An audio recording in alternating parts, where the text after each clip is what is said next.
her to get away from me. She's crazy. It's them, nature of man. you know. Anyways, it says clashes in Tel Aviv as Israeli protesters threaten to burn country down. You know, I think that as this situation continues in Palestine, it every day it continues, the chances for a Palestinian state becomes more likely. This is what I think. Paris is working on a resolution, a ceasefire resolution that would include a pathway for a Palestinian state, which is really big news because it's coming from Paris, which they are considered part of the West, if you will.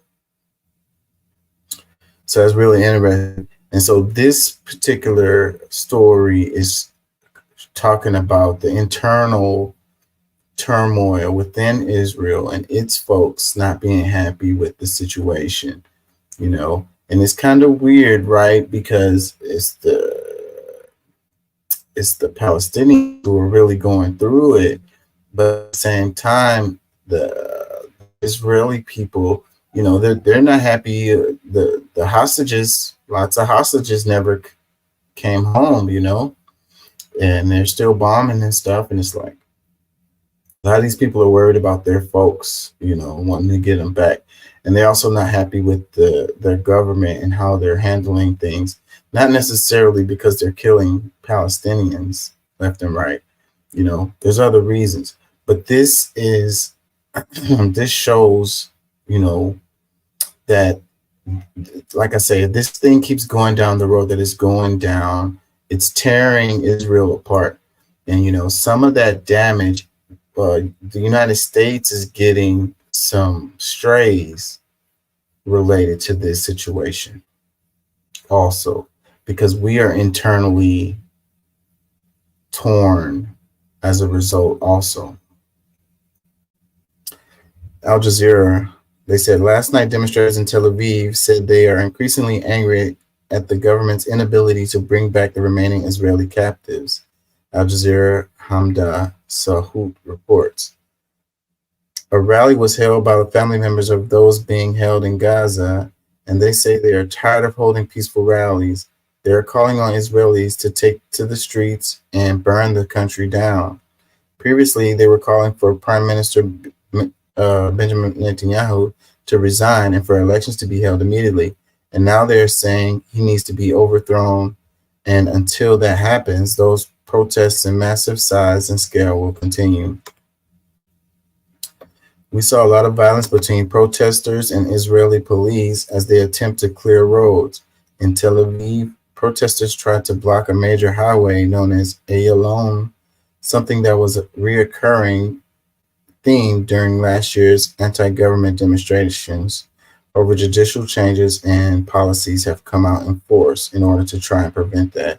Netanyahu wasn't very popular. He looked like he was going to go to jail too for some of the stuff, you know. So a lot of people are saying this war is partially like Netanyahu has selfish reasons for it, to kind of keep himself in power, you know, keep himself out of jail.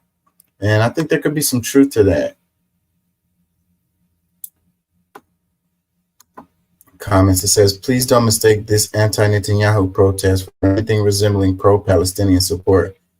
These are the same people calling for an absolute halt on any aid going into Gaza and using themselves as human blockades at crossing points. Another one says, you can't build a promised land on the graves of children. God will destroy the oppressors. It says, the settler colony is collapsing on itself. Another one says, so they do understand violent resistance. Another one, over 70% of Israelis think their government should be going harder on Gaza. Let's remember that. Another one that says, until they understand it was never about the hostages, nothing will change. So yeah, that's where the internal turmoil is coming, is because, like, you know, you're willing to sacrifice my family member for some political deal or some kind of thing that you've been trying to accomplish for a long time. You don't care that my family member dies as a result of it. Like, yeah, absolutely. But they're not going to admit that, though. Another one says, don't mistake this for Palestinian support. This is almost completely anti-Netanyahu, pro-Israeli status quo, which means oppression of Palestinians. An Israeli poll said over 68% of its citizens supported the blockade of Gaza. Another comment, it says, burn the country down. Isn't that anti-Semitic? Another one, the hate is turning inwards as it was always going to. Indoctrinated ethno-supremacists taught to hate and resolve all disputes with violence. The snake eats its tail.